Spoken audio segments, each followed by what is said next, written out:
Ang Malacanang suportado ang bagong liderato ng House of Representatives. Brigada Maricar Sargan, i-brigada mo! Iginagalang ng Malacanang ang pagpapalit ng liderato sa Kamara matapos maupo si Speaker Faustino D. III bilang kapalit ni dating Speaker Martin Romualdez.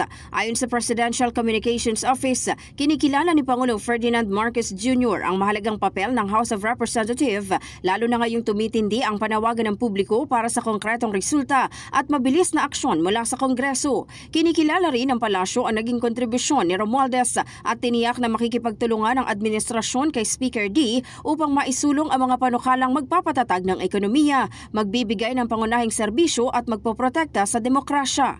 Tiniyak ng administrasyon na mananatiling nakatuon ang pamahalaan sa pakikipag-ugnayan sa lahat ng mambabatas upang tugunan ang pangangailangan ng bawat pamilyang Pilipino at sa patuloy na pag-usad ng bansa. In the heart of changing lives, ako si Brigada Maricar Sargan ng 105.1 Brigada News FM Manila, The Music and News Authority.